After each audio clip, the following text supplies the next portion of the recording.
The only thing standing in the way of China's global domination is America. The Chinese Communist Party has a plan to take the U.S. down from the inside. Welcome to China Uncensored. I'm Chris Chappell. American leaders are selling us out to China. And the best thing is, it's bipartisan. Yeah, that's not always a good thing. Now in Washington, the view of the Chinese Communist Party is increasingly negative. So what is an authoritarian communist regime to do? Go around Washington. The Chinese Communist Party is working on making inroads with small-town America. Anne-Marie Brady, an expert on Chinese influence operations, says the CCP calls it using the local to surround the center. Basically, if China can buy off lower-level officials and businessmen, they can get around whatever Washington throws at them, using democracy to undermine democracy. This is something the CCP openly admits. They call it subnational diplomacy. There's even a subnational affairs department at the Chinese embassy in Washington. It's led by a guy named Zhou Zheng, who says, "Our purpose is quite simple, to promote subnational cooperation.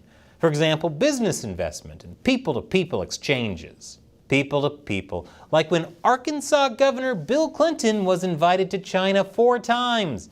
And when he became president, he normalized trade with China, gutting American manufacturing.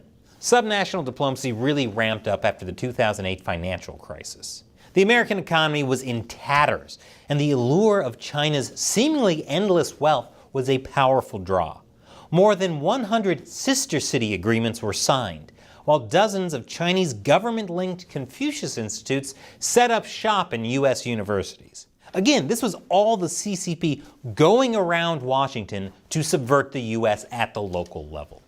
And I do need to point out, this has been going on forever, well before Xi Jinping came to power. As Anne-Marie Brady says, we have a hostile foreign state that's deliberately trying to target your political elite to engage in political warfare. This past fall, when President Biden could not get a meeting with Xi Jinping, China invited California Governor Gavin Newsom. Now, I've mentioned several Democrats so far, but let me remind you this is bipartisan. Recently, the U.S. Heartland China Association led a bipartisan delegation of 6 U.S. mayors on a trip to China. They were Mayor Jim Brainerd of Carmel, Indiana, Mayor Barbara Buffalo of Columbia, Missouri, Mayor Lee Harris of Shelby County, Tennessee, Mayor Choki Lumumba of Jackson, Mississippi, Mayor Kim Norton of Rochester, Minnesota, and Mayor Robin Tannehill of Oxford, Mississippi. Now let me talk about Mississippi for a moment. It's a Republican stronghold. The governor, Tate Reeves, called China an existential threat to America. He banned TikTok on all state-owned devices.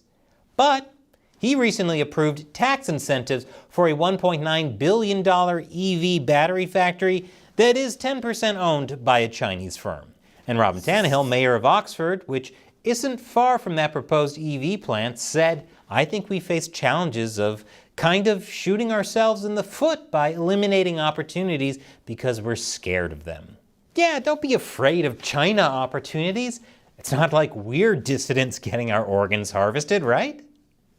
So it doesn't matter what kind of laws Congress passes about China. The CCP just goes around them straight to the local level. And suddenly, the democratic process isn't so democratic. But this kind of subnational diplomacy is getting more difficult. As our friend Joe says, if we approach some local governments, in particular Republican governors, they just refuse to meet with us. In the past, these were things we just did normally. But these days, everything is demonized. Oh no, relations with China are being demonized? Maybe if your government stopped using rape as a form of torture, things wouldn't be so demonized. That's why more Americans are distrustful of China than ever. And as they pressure the government to reflect that distrust, invites have started coming in for more U.S. mayors, as well as business people, university staff members, artists, and others to visit China. Let's not forget, even with everything going on, Xi still got a standing ovation from America's business elite at the recent APEC summit. China is going to be a big factor in the 2024 election. Already on the campaign trail, Ron DeSantis criticized Nikki Haley for exactly this kind of subnational diplomacy, after she welcomed a Chinese fiberglass company when she was governor of South Carolina. She welcomed them into South Carolina, gave them land near a military base, wrote the Chinese ambassador a love letter saying what a great friend they were.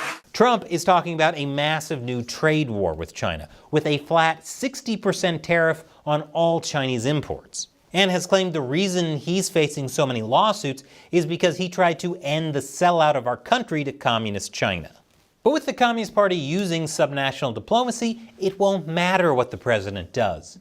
Which is why it's once again up to the American people to hold their elected local representatives accountable, especially when they get fancy trips to China. But that is the zeitgeist, the spirit of the age, and I've got a video I want to show you about that. But first, it's time to show love to the people who make this show possible, the China Uncensored 50 Cent Army, fans who support the show on patreon.com/China Uncensored.